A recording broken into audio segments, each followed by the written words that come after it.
So I was walking down a sidewalk and there was someone with a table of toys, and I took a little peek and they had a couple of these things, and it was only like $2, so I figured why not. It's a Kinsfun. It's called a little van, but it's really a Volkswagen Type 2 van. And obviously it's a keychain, so I'm gonna get some pliers here and get this thing out.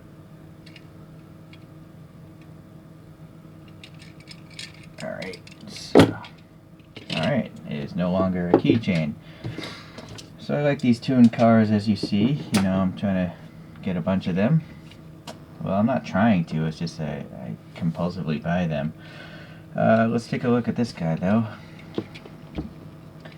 I was, when I was looking at this thing on the sidewalk, it had plastic lights, so I like that, the clear tail headlights here.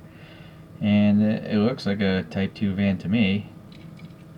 The rear end doesn't have plastic lights, but again, for something that costs $2, it's pretty good.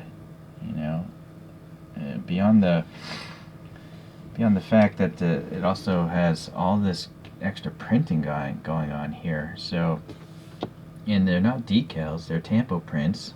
So, yeah, I guess it's along the lines of a Hot Wheels, but I think it's actually better than a Hot Wheels because there's a lot more detail, I think, than that. It literally, yeah, it has separate plastic bumpers, as you can see. It's not casted in. That goes for the front and rear, I think. And these things are wind-up toys. It's interesting that the motor is actually on the front. I guess they have a different type of motor than a choro-q. And at first I'm like, why is the track so different? But I guess it's because these tires are sunken in underneath the fenders, so that's why it has to be so narrow. The tires are pretty nice looking. They actually look period correct, or they look like something from the 60s. I don't really know. I didn't grow up in the 60s, so I think I'm just making that up. Okay, well anyways, yeah, the headlights look great. There's some silver behind the clear lens, and then you have the chrome plastic ring painted on turn signals. The Volkswagen badge here is raised and painted. We have some sort of, police printing here. There's chrome trim around the windows and a raised chrome wiper blade. So nothing here, but yeah, chrome on the back window, and we have some silver for this handle here. And something printed in the license plate. Some hinges are silver, and then we have some painted on silver and red taillights. And then it's nice. I like this little light up here on a chrome base. And then there's actually not a bad interior. The interior is actually as good as, if not better than a Hot Wheels, because the steering wheel isn't just like a flat pie dish. It literally has some dimension to it, some gaps between the steering wheel spokes. Yeah, so I think it looks pretty good. I guess there's not much else to it, really. Yeah, I guess that interior is a separate piece. It must be sandwiched with the interior windows. Alright, so let me get one of these spin things and we'll take a look at a couple other vans.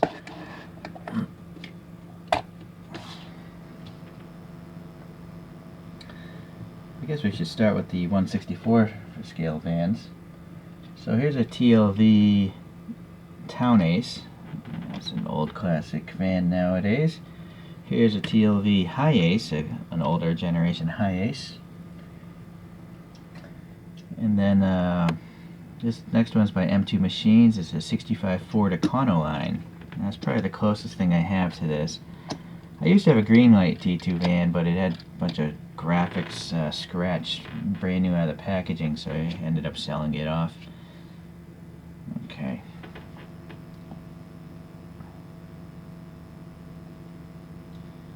So the cartoon, I think, is a little bit bigger. If you're looking at just from the front, it's definitely bigger than 1/64. Maybe it's like in the 160 to 155, somewhere in that ballpark. But obviously, being a cartoon is foreshortened quite a bit, and that's why I like these things. Let's take a look at a couple of tuned vehicles. So literally out of a cartoon, we have the Hot Wheels Mystery Machine, although I 3D printed my own wheels for it. And then I have another Kinsfun. It's called the Stepside Junior, but I think it's a Chevy pickup truck.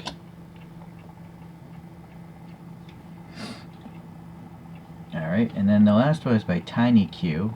It's a Toyota Hiace.